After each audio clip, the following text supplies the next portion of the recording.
Good morning student. आज हम GPT 121 fundamental of genetics के बारे में पढ़ेंगे। हमने पिछली क्लास में जेनेटिक्स क्या होती है, हेरिडिटी क्या है, वेरिएशन क्या होता है, ऑर्डर ऑफ जेनेटिक्स कौन है, मेंडल, टर्म किसने दिया था, मेडिसन में कब दिया था, 1905। फिर बात की थी ब्रांचेज ऑफ जेनेटिक्स, जो आनुवंशिकता है उसकी कौन कौन सी ब्रांचेस थी, plant genetics, animal genetics, biochemical genetics, radial genetics, Mendelian genetics और पॉपुलेशन जेनेटिक्स। उसके बाद में हमने बात की थी जो मेंडल साइंटिस्ट था उसके पहले कौन कौन सा काम, मतलब pre Mendelian concept of heredity, मतलब मेंडल से पहले हेरिडिटी के बारे में क्या क्या कंसेप्ट दिए गए। आज हम बात करेंगे मेंडेलियन ईरा, मतलब जो मेंडल का था Mendelian Ira.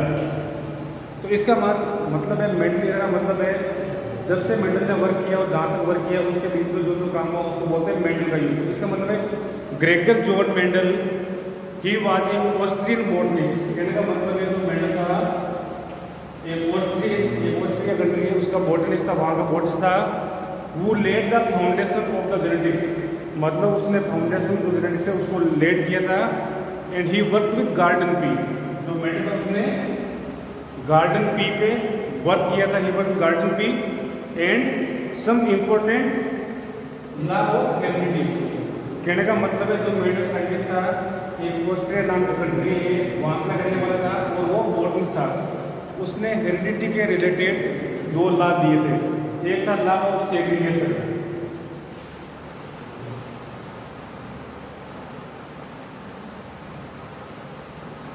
Law of segregation दिया था एक को।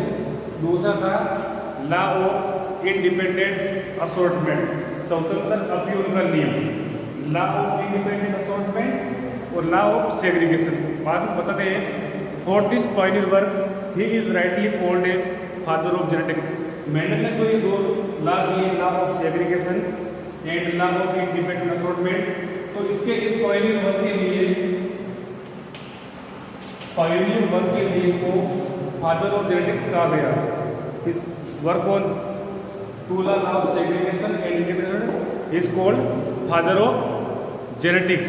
फिर क्या हुआ था, जो मेंडल के जो पेपर थे, एक society natural history of society,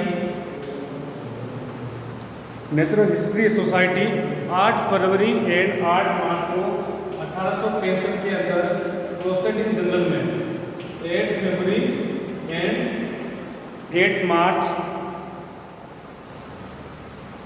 which were published in the proceeding of the society. जो सोसाइटी की प्रोसीडिंग थी उसके अंदर जो मेंडल के पेपर थे 8 फरवरी और 8 मार्च को पब्लिश हुए थे और इसी कारण मेंडल को फादर ऑफ जेनेटिक्स कहा गया था।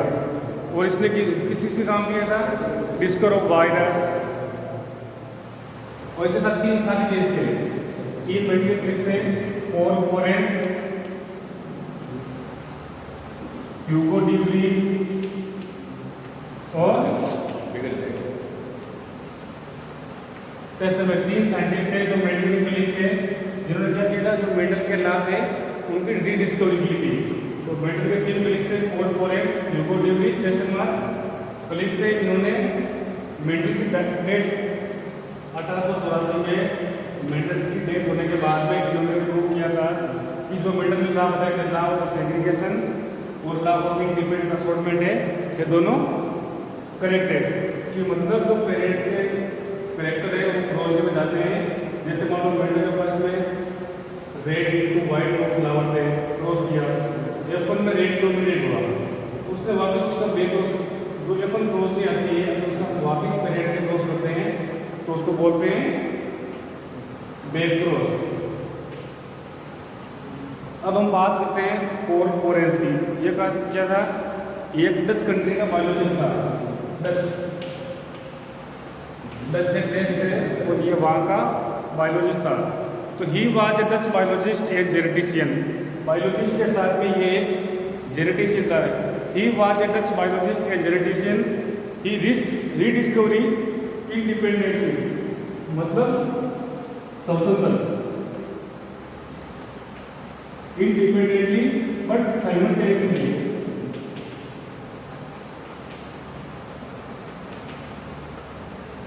स्वतंत्र बट साथ में। He was a Dutch biologist and geneticist, he rediscovery independently but simultaneously with Correns with Tschermak in 19th century. 1900 के अंदर जो कोहेरेंस नाम का साइंटिस्ट था, उसने टेसरमार्क के साथ मिलकर इंडिपेंडेंटली, स्वतंत्र बट साइमल्टेनियसली का मतलब है इसने टेसरमार्क के साथ काम करके बताया था कि जो मेंडल ने ला दिए थे ये प्रूव है। लेटर ऑन वर्किंग विद, इसने किस पे काम, अगर पूछ ले जो कोहेरेंस था किस पे काम किया था, ओइनियो थियारा लेमार्कियाना, ओइनियो थियारा लेमार्कियाना। आपसे एग्जाम में पूछ सकते एग्जाम में जो कोहेरेंस था किस पे काम किया था, टेसरमार्क से मिलकर ओइनियो थियारा लेमार्कियाना। और इसमें कहते हैं ही कोइन्ड द टर्म म्यूटेशन।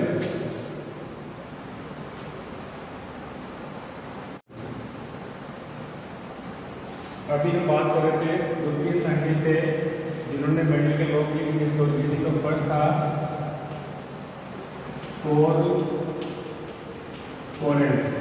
कोहेरेंस था, वो एक डच कंट्री का साइंटिस्ट था, डच कंट्री का साइंटिस्ट था जो बायोलॉजिस्ट के साथ एक जेनेटिशियन था। इसने क्या बताया था, जो मेंडल ने law of segregation and law of independent assortment किया था वो बिल्कुल करेक्ट है। और इसने भी किया था एक ओइनियो थियारा लेमार्कियाना, उस पर काम किया था प्लांट का ओइनियो थियारा लेमार्कियाना। तो इसने टर्म दिया था म्यूटेशन। म्यूटेशन का मतलब है sudden heritable change in the character. कोई भी कैरेक्टर है अगर उसमें कोई भी सडन हेरिटेबल चेंज होता है तो उसको बोलते हैं म्यूटेशन। सडन का मतलब है जैसे किसी आदमी का गंजा होना, किसी की हाइट कम रहना, या मान लो जैसे सपोज पहले बोलते थे ह्यूमंस के अंदर टेल होती है उसका सडनली विलुप्त होना, उसको बोलते हैं सडनली हेरिटेबल चेंज। कोई भी कैरेक्टर उसका सडनली चेंज होना। फिर सेकंड आता है टेसरमार्क साइंटिस्ट।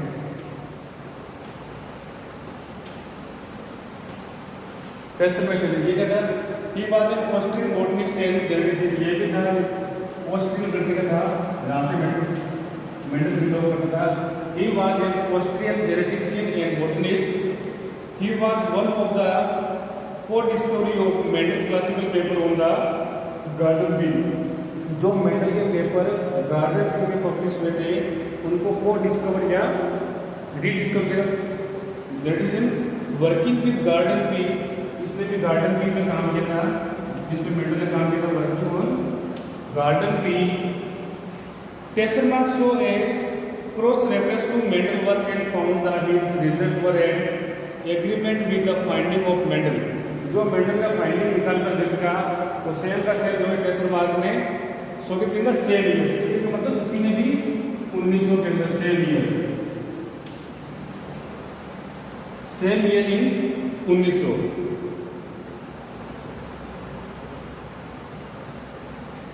फिर तीसरा साइंटिस्ट होता है ह्यूगो डी व्रीज। फर्स्ट था कोहेरेंस, दूसरा टेसरमार्क और तीसरा Hugo de Vries. Hugo de Vries ने 1902 के अंदर 1902 में इसने टर्म दिया था, मेनली जो म्यूटेशन है ह्यूगो डी व्रीज दिया था।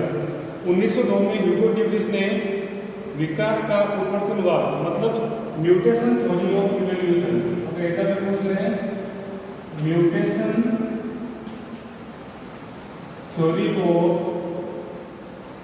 इवोल्यूशन, विकास का उपवर्तनवाद किसने दिया था, ह्यूगो डी व्रीज ने। 1902 में ह्यूगो डी व्रीज ने विकास का उत्परिवर्तनवाद म्यूटेशन थ्योरी ऑफ इवोल्यूशन को प्रस्तुत किया था, जिसके अंतर्गत ह्यूगो डी व्रीज ने बताया कि जो विविधता या वेरिएशन होती है वो कंटिन्यूस मतलब लगातार नहीं होती है, सतत नहीं होती है, बल्कि कभी कभी सडनली या वंशानुगत परिवर्तन होते हैं। इसने ये बताया जो वेरिएशन होती है वो कभी भी सतत नहीं होती है, या तो वो आनुवांशिक होगी या सडनली होगी, जिसको हम म्यूटेशन कहते हैं, मतलब सडनली चेंज होता है। उत्परिवर्तन नवीन जातियों के विकास के अंदर या कोई भी जो नई स्पीसीज है उसके डेवलपमेंट में म्यूटेशन का बहुत बड़ा रोल है। फिर 1902 के अंदर ही बेटसन तथा पुनेट ने फूल वाली मटर, फ्लावरिंग मटर में दो साइंटिस्ट थे, बेटसन एंड पुनेट। बेटसन का नाम सुनने का था, जिसने ट्रम जेनेटिक्स किया था, जेनेटिक्स का जो ट्रम है बेटसन किया था। 1902 के अंदर ही बेटसन तथा पुनेट ने फूल वाली मटर में विभिन्न प्रोसेस के परिणाम स्वरूप, जैसे मान लो व्हाइट को रेड से कराया, फिर रेड को व्हाइट से, मतलब विभिन्न संक्रमणों के परिणाम स्वरूप देखा कि पौधे के सभी लक्षण, मतलब तो प्लांट के जितने भी कैरेक्टर है एक दूसरे से इंडिपेंडेंट, मतलब वो स्वतंत्र रूप से वंशागत नहीं होते हैं, स्वतंत्रता पूर्वक, मतलब किसी न किसी, जैसे मान लो दो पेरेंट है, जरूरी नहीं किसी एक का करेक्टर है, जो डोमिनेट होगा उसका करेक्टर आएगा, जो रिसेसिव है उसका कोई अपन क्लोज नहीं, उसके अंदर करेक्टर नहीं आएगा। उसके बाद में एक साइंटिस्ट बैठे, अगर एग्जाम्पल पूछ दे कि जो मेंडल के दो है डिस्कस किसने किया था, ह्यूगो डी व्रीज, कोहन कोरेस और डेसरमान। जो म्यूटेशन किसने किया था, ह्यूगो डी व्रीज ने। फिर आता scientist TH. Morgan. TH.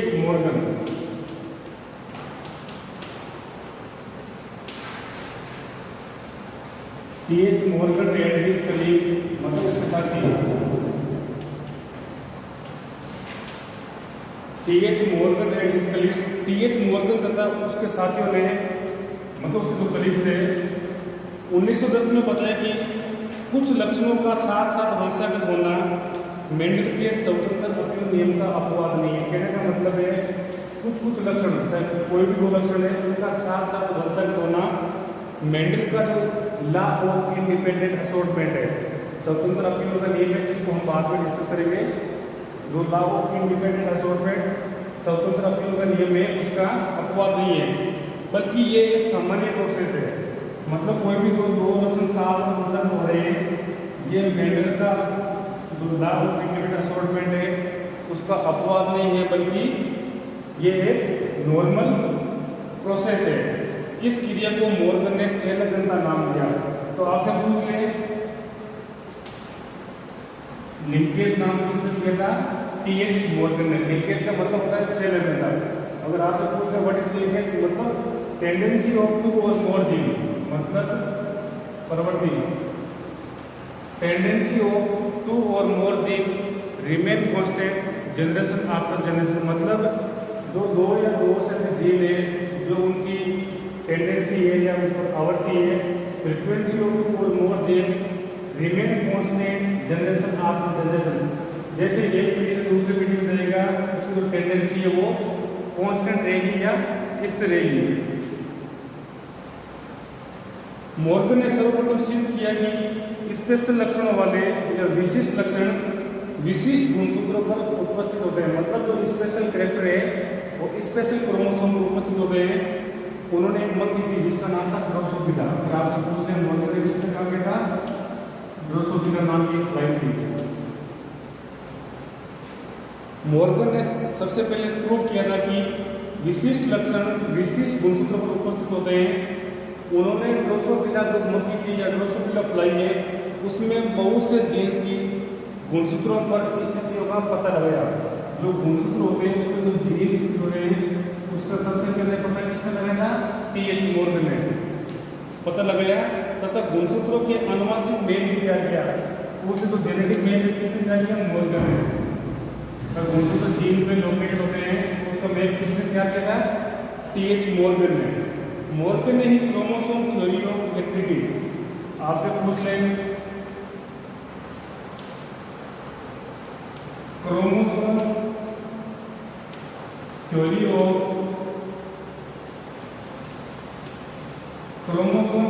Of heredity किसने दिया था? टीएच मॉर्गन ने। मॉर्गन ने ही क्रोमोसोम थ्योरी ऑफ हेरेडिटी का प्रतिपादन किया तथा जब इसने क्रोमोसोम थ्योरी ऑफ हेरेडिटी का पोस्टुलेट किया या प्रतिपादन किया तब टीएच मॉर्गन को 1934 के अंदर नोबेल प्राइज मिला। मॉर्गन को 1934 के अंदर नोबेल प्राइज मिला।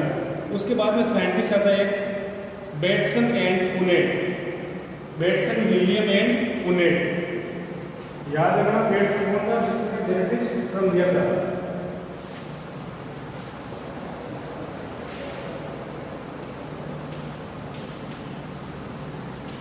Bateson William and Punnett, Bateson William and Punnett. तो ये क्या था? Bateson William and Punnett. He was A British biologist, मतलब ब्रिटिश कंट्री है।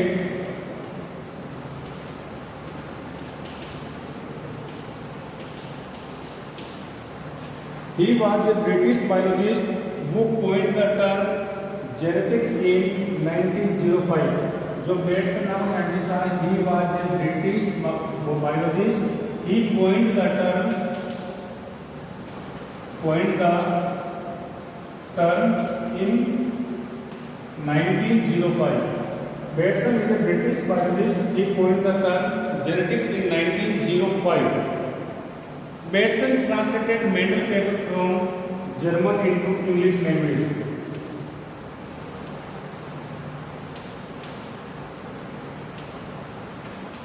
जो मेंडल के पेपर थे वो जर्मन लैंग्वेज के अंदर थे।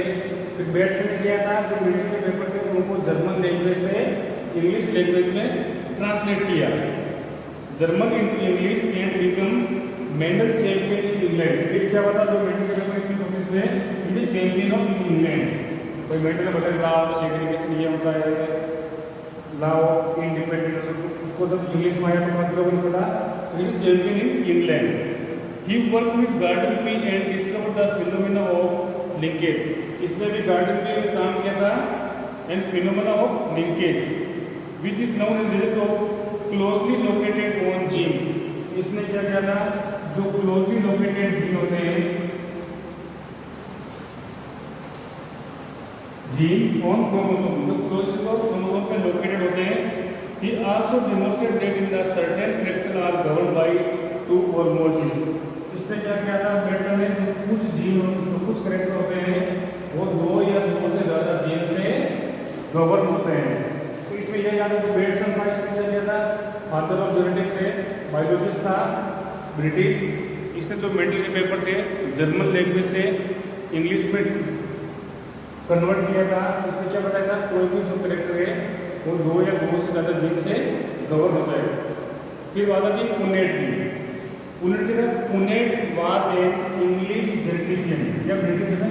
जो पुनेट था ये इंग्लिश जेनेटिशियन था, इंग्लिश जेनेटिशियन। वो विद बेटसन, बेटसन के साथ में था। वो with Bateson discovered genetic linkage इन 1905। इसने कहा था जो जेनेटिक लिंकेज है उसको 1905 के अंदर डिस्कवर किया था। Punnett was an English genetician who with Batson discovered genetic linkage in 1905 working with poultry and sweet pea। जो मुर्गी थी उसकी कलंगियाँ थी, पोल्ट्री एंड गार्डन पी, इसका मतलब कलंगी वाली मुर्गी वाला प्रोसेस है तो बिना उसका process. Poultry and sweet pea, Punnett and Bateson discover some fundamental concept of genetics.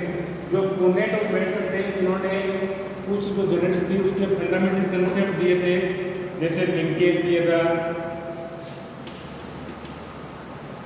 Linkage, sex determination. Link देते मतलब अगर ए होगा तो क्या होगा, अगर सॉरी एक्स एक्स होगा तो लड़की होगी, एक्स वाई होगा तो लड़का होगा। मतलब एक माता से आ रहा है, पिता से आ रहा है। अगर दोनों एक्स एक्स आ रहे हैं तो गर्ल्स के चांस है, एक एक्स और एक वाई है तो लड़का होने के चांस। इसमें linkage, sex determination and first case of autosomal linkage. तो आज हमने क्या किया, इसमें बात की थी।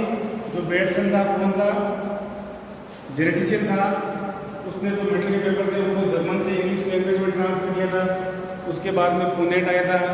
पुनेट ने क्या बताया था, सेक्स लिंकेज है, सेक्स डिटरमिनेशन है, इन चीज़ों के बारे में बताया था। फिर हम बात करेंगे Johnson WL। Good morning student, आज हम GPD 121 फंडामेंटल ऑफ जेनेटिक्स के बारे में पढ़ेंगे। हमने पिछली क्लास में जेनेटिक्स क्या होती है, हेरिडिटी क्या है, वेरिएशन क्या होता है, फादर ऑफ जेनेटिक्स कौन है, मेंडल, टर्म किसने दिया था, बेटसन ने कब दिया था, 1905। फिर बात की थी ब्रांचेज ऑफ जेनेटिक्स, जो आनुवांशिकता है उसकी कौन कौन सी ब्रांचेस थी, plant genetics, animal genetics, biochemical genetics, radial genetics, Mendelian genetics और पॉपुलेशन जेनेटिक्स। उसके बाद में हमने बात की थी जो मेंडल साइंटिस्ट था उसके पहले कौन कौन सा काम, मतलब pre Mendelian concept of heredity, मतलब मेंडल से पहले हेरिडिटी के बारे में क्या क्या कंसेप्ट दिए गए। आज हम बात करेंगे मेंडेलियन ईरा, मतलब जो मेंडल का है मेंडेलियन ईरा। तो इसका मतलब है, मेंडल ईरा का मतलब है जब से मेंडल ने वर्क किया और जहाँ तक वर्क किया उसके बीच में जो जो काम हुआ उसको बोलते हैं मेंडल का युग। इसका मतलब है Gregor John Mendel he was A Austrian botanist. कहने का मतलब है जो मेंडल था एक ऑस्ट्रिया कंट्री है, उसका बॉटनिस्ट था, वहाँ का बॉटनिस्ट था। वो led the foundation of the genetics, मतलब उसने फाउंडेशन जो जेनेटिक्स है उसको लेड किया था। And he work with garden pea, तो मेंडल उसने गार्डन पी पे वर्क किया था, he work garden pea and some important law of heredity. कहने का मतलब है जो मेंडल साइंटिस्ट था एक ऑस्ट्रिया नाम की कंट्री है, वहाँ का रहने वाला था और वो बॉटनिस्ट था। उसने हेरिडिटी के रिलेटेड 2 लॉ दिए थे। एक था लॉ ऑफ सेग्रीगेशन,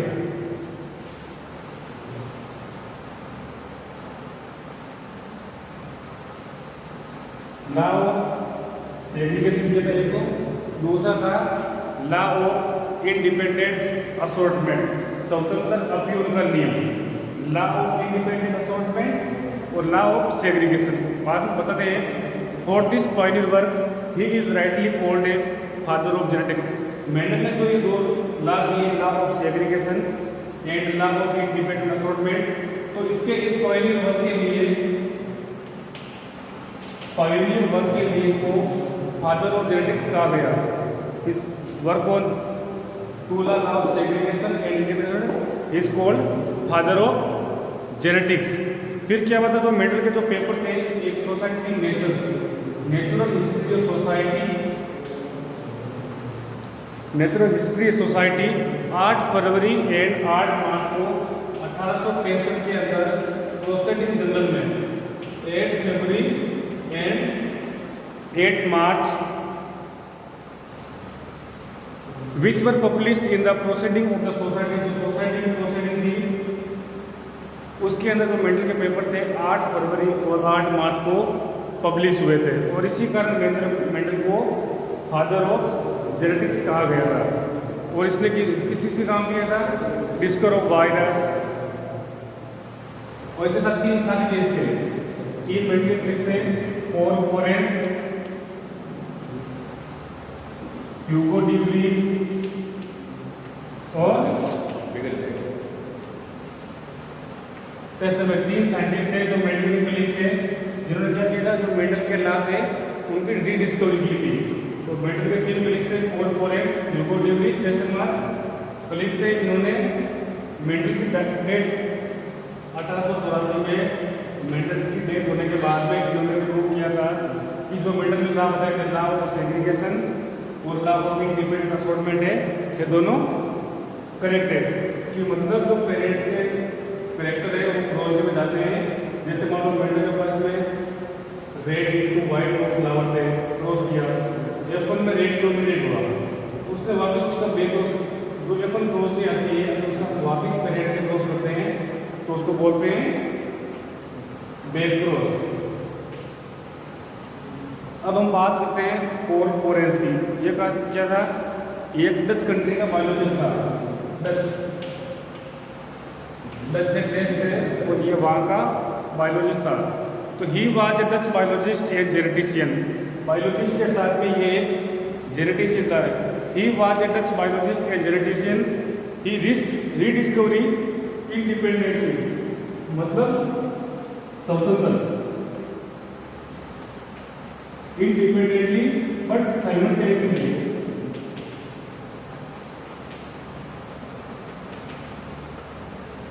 स्वतंत्र बट साथ में। He was a Dutch biologist and geneticist, he rediscovery independently but simultaneously with Carl Correns with Tesselmark in 19th century. 1900 के अंदर जो कोल कोरेंस नाम का साइंटिस्ट था, उसने टेस्लमार्क के साथ मिलकर इंडिपेंडेंटली, स्वतंत्र बट साइमल्टेनियसली का मतलब है इसने टेस्लमार्क के साथ काम करके बताया था कि जो मेंडल ने ला दिए थे ये प्रूव है। लेटर ऑन वर्किंग विद, इसने किस पे काम, अगर पूछ ले जो कोल कोरेंस था किस पे काम किया था, ओइनियो थियारा लेमार्कियाना, ओइनियो थियारा लेमार्कियाना। आपसे एग्जाम पूछ सकते एग्जाम में जो कोल कोरेंस था किस पे काम किया था, टेस्लमार्क से मिलकर ओइनियो थियारा लेमार्कियाना। और इसने क्या था, ही कोइन द टर्म म्यूटेशन,